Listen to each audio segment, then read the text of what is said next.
The Epoch of Madness is expanding on, and we're going to be taking an exclusive first look at some of the changes coming. Let's go. Ready your appetite for the flesh harvest. The harvest draws near as all of Charvel prepares for bountiful reaping. Our 13th major update, Flesh Harvest, is currently festering in preparation of its release on September 25th. While you prepare for the journey ahead, we're preparing you with a look at the new Flesh Harvest main quest, cycle of strife improvements, 3 new legendary gems, and improvements to Familiar. This article is an early look at the next content update. Information conveyed in the article may be subject to adjustment.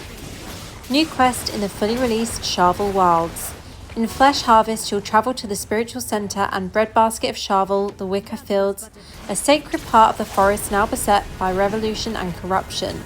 You'll confront hideous new enemies and the horrifying transformation Albrecht has planned for Sanctuary within the boil of creation, a massive shard-born hive.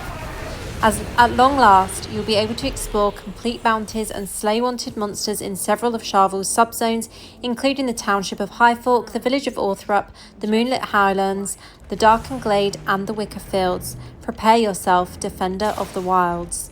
So I'm excited for the update to Charvel Wilds to be able to explore more of that zone. I think a lot of people have been waiting for this, so yeah, really excited for that. Next up, we have Cycle of Strife improvements. We are shaking up the Cycle of Strife in a big way, making your fight more intense and quicker to complete. We're going to take a quick look at a few of the new changes, with far more to be revealed in our next major content blog. Shadow War changes. We are changing the format of how you match up and face off against other clans in the Shadow War. Moving forward, clans will compete in 2 matches per week, earning points for each match that they win. Moving away from traditional bracket, this means that there will be no eliminations, and clans will be matched against other clans with similar points totals. The top 10 clans with the highest scores at the end of the tournament will be greatly rewarded, with clans that finish from 11 to 20 earning hearty rewards as well. You may recognise this as the Swiss tournament style. This system has been used in tournaments around the world for sports, games, and much more. While the tournaments may start with higher and lower skilled clans facing off, as matches progress, this system is known to even out and result in more appropriate matches. So, interesting change there to Shadow War. Obviously, this is the 3rd format now that we will have seen for Shadow War, and I'm excited to see exactly what this looks like once it's in game. Rally your clan and earn the fabled Shadow Cloak.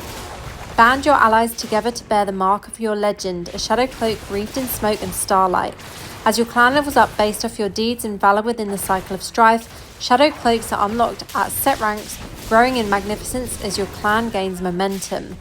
Tasks have also been simplified to make levelling easier. For instance, we've removed the Rite of Exile as a clan focus option as it was too unpredictable. Contract tasks were reduced to match vault chest levels, which now requires fewer players while granting better rewards. Carve through Akiba's Ordeal. We're adding a new way to earn marks for Shadow clans during the Cycle of Strife. Slay your way through Akiba's Ordeal, a 4-player Shadow Clan exclusive fight where you'll need to strike down 2 bosses to emerge triumphant. Completing Akiba's Ordeal rewards marks of Akiba, strengthening your Shadow Clan during the Cycle of Strife. So these changes are all really positive. I definitely think they're a step in the right direction. I like the idea of the Shadow Cloaks, especially for the clans that never get an opportunity to actually be immortal. And yeah, I'm super excited for that. Next up, we have the new legendary gems. I'm not going to touch on it in this video as I've covered this in my previous one, so I'll link that in the caption for this video for those of you that missed that information yesterday. Familiar improvements. Your most stalwart companion is receiving a whole set of improvements. Conversion changes. After converting your familiar, you can decide whether to keep one of the material familiars or that conversion result. This should reduce the risk of losing more powerful familiars through converting. This applies to aberrant conversion using conversion stones. Conversion output. There have been slight changes to what passives aberrant familiars receive when converting. To better match actual player demand, aberrant familiars will more often receive fewer rare passive skills. Developers note, previously during normal conversion, there was a high probability that an aberrant familiar would be generated with multiple rare passive skills. However, most of these aberrant familiars are not kept, but instead used as materials for aberrant conversion. For this purpose, having fewer rare passive skills is actually preferable. More rare skills increase their market price, making them harder to sell and become less useful as material for most players. To address this issue and to better balance market supply and demand, we have adjusted the probability distribution of passive skills on aberrant familiars generated from normal conversion. This change does not affect the overall drop rate of an aberrant familiar, only the distribution of their passive skills. Improved familiar trading rules. The familiar shop will now display the next time the wares refresh, making it a bit easier to plan. Within the first 10 seconds after the store refreshes, purchasers will go through a bidding process, preventing players from instantly grabbing the lowest price familiars. Additionally, the highest price that a familiar with one legendary skill or less has been updated to make pricing more accurate and easier to sell in turn. The freeze period following a familiar trade has also been extended to 7 days.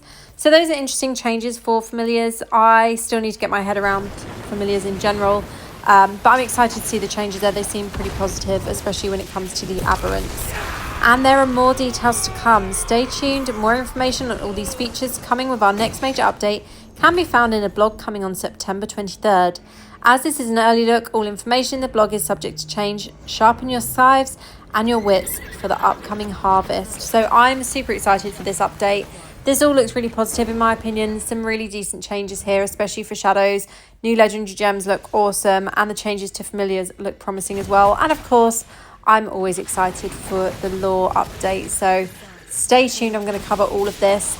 And for now, that's it from me for this video. Thank you so much for watching. I'll see you in the next one. Have a great day.